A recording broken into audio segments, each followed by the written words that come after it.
in today's video how to change your taco low water pressure switch. Okay, as you can see over here, I have a blinking red light. You got a reset button and you have a service button.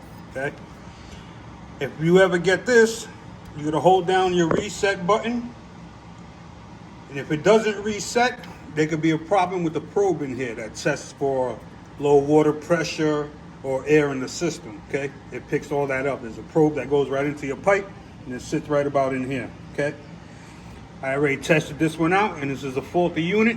Now I'm going to show you how to replace it. What you want to do is come to your boiler shut-off switch, I should say. You're going to put that in the off position. Your system has its own shut-off switch for the boiler. You're going to shut that off as well. And in the fuse panel of your house, you're going to find your boiler and turn off your circuit breaker for that. So you don't want no power coming here at all. Here's the face plate. Sorry, it might be shaky. It's not a lot of room to work in here. You got one screw over here, which you're gonna back off, and this pops off. This is what you got inside, okay? It looks like a bunch of wires, but it ain't nothing crazy. You got 3 ground wires. If you look over here, around here, I'm not sure how this is coming out. You have 2 white wires. You have 2 black wires, okay? Take note when you take yours apart what it looks like and the correct orientation, okay? It's not that hard. Next you're gonna wanna do is find the high side. This is where the low water switch is. You're gonna come up, follow it up as high as you goes to the first cutoff valve for the water. You're gonna lock this off, okay? Next, you're gonna go down throughout the system and find the next one, which will be this one right here. And you're gonna block this one off, okay? So basically, you're gonna have a little bit of water that's gonna come out when you crack this open, but nothing major, okay? You're not gonna flood yourself out. Doing my best right here. You're gonna take your 3 grounding straps, take your wire nut off, boom, okay? One goes to the body, one goes to the bottom set of wires, one goes to the top set of wires, okay? You're gonna separate those. You're gonna come to the back. You're gonna take your screw off for your white leads, your black lead, which you got one on top, you got one on the bottom, then you have a jumper wire. Some cases you might not have this jumper wire. That's why I said pay attention when you take it out. Okay, this is what we got here. We got your ground from the bottom, white from the bottom, black from the bottom, okay? Now if you look in here, you have a screw. You have a nut, I should say. You're gonna take this nut off, which releases this bracket, which releases this lower wire harness, okay? See if I can do it on camera. There you go. Like so. This comes right off over the wires. Disconnect pull your wire out, your wire harness out. Don't lose your nut, set it aside. Same deal from the top. Black, white, ground. There's your nut. Loosen the nut up, like so. Put in a safe spot. Lift this wire harness off, like so. Set them aside, okay? This one stays in on your the body, okay?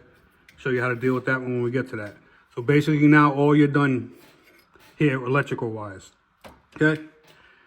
You got this nut right here. You're gonna take crescent wrench. Now you're gonna wanna have a bucket on the floor or underneath here because water will come out of here. Like I said, being that my cutoff switch is so far away, we're still gonna have water in this line, okay? So when you back this out, expect water to come out, have something to catch it on the bottom, and you'll be good to go. Always lefty-loosey, righty-tighty. So we're gonna come here. In my case, I'm pushing in up orientation, like so. It's not under a tremendous amount of strength. Once we have it loose, you could grab it by hand, spin it out. Like so. There goes the water. Like I said, have the bucket on the bottom, nothing major. There's your probe right there. That checks for air in the system. Sometimes you'll be able to get away with just cleaning the probe. This probe don't look in bad shape. I paid just now 137 plus tax for this new unit. They don't have it at Home Depot, but if you want, they could special order it for you, which takes who knows how long. I need it right away because I got no heat in the house. Now let me show you how to set up the next one for the install. Here's what it looks like coming out the box. There's your probe. There's your screws to mount it to the back. And I'm going to show you how to do all this. First thing you're going to do is pop your cover off. This is what you're going to do. You're going to barely start a couple threads like that. You're going to take it like so. Turn it like that. Cock it sideways. Get it in. Turn it that way like so. Press it in. Then you're going to tighten it up. The two screws right through the circuit board into the bracket, okay? Just looks like when it's done, you're going to get yourself a 5/16 socket. Tighten this up, like I said, enough to make good contact, but not enough that you're crushing the circuit board, okay? You can see the black wire is still there, the jump wire. Two white wires are going to go up top. Black wire is going to go here. Black wire is going to go here. And your ground is going to go grounded to the body right there, okay? Next thing you're going to want to do is get yourself some dope. I use this brand here.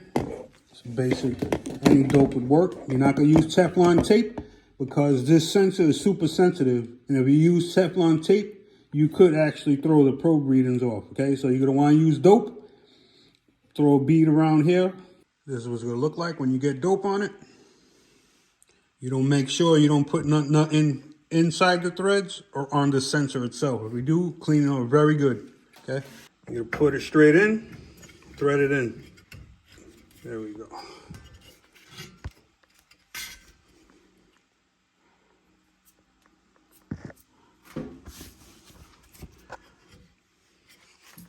Take your crescent wrench, thread it in.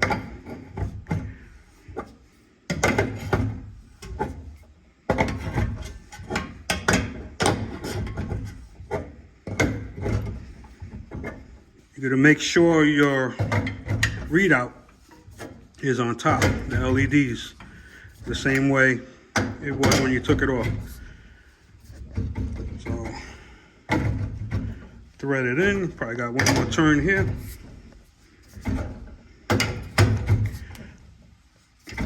Don't crack your fittings. Yeah, this is it right here.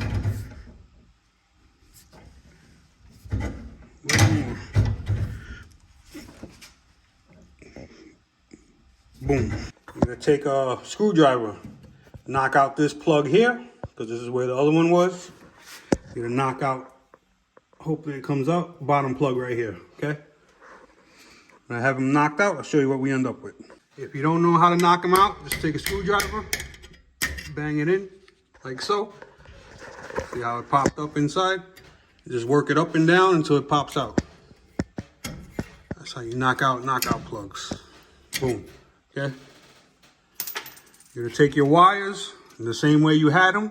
You're going to put them through and catch the nut on the bottom and on the top. And I'll show you how to wire it up next. There we go. Bottom nut, wires going through. Top nut. Come on, focus. There we go. Top nut, wires going through. It's tight. Now all you got to do is wire the wires the way you took them out. This is what you look like. Ground wires all wired in, grounded to the body. Here's your view of the wires, how I wired it, all secured. Now you're gonna put your cover back on with the one screw on the outside. Got your cover on. You're gonna open your water valves that you just shut off. Here's your high one. There's your low one. Opened it up already. Come over to your switch. Turn your boiler back on. Turn on your boiler from the boiler itself if you have this switch. Circuit breaker I already did. And we're gonna let it cycle and do its thing. As you can see, the light is now steady green, which is operational. And we're gonna see what we get now, okay? It's gonna take a while for the water to circulate. It's gonna take a while for your boiler to heat up your water, and everything's gonna work out good. Okay? Just been 20 minutes. Boiler got up to operating temperature. The water got up to operating temperature. Steady green light. Depending on your system, you're going to have to bleed air out of your entire system. Some systems have what you call here a spiral vent, which bleeds, it's like a self-bleeder, which gets most of the air out. Some systems are going to have a thing like this. You got the main gate, which you shut, open up the tiny gate, and you put a hose on here and bleed out the air, okay? Not everyone has this type of setup, but depending on what you have, you bleed the air out, okay? The water inside the tank is super hot. First floor, second floor, blowing out strong heat. We got radiator heat on the first floor. Second floor, I got forced air. Both of them are blowing out super hot water coming out all the faucets. And that's a job well done here. Like I said, this is a low flow sensor. Questions, comments, leave them below. I get back to everybody. If the video helped you, please give me a thumbs up. And if you want, subscribe because there's many more videos coming, okay? Take care, fellas. Peace.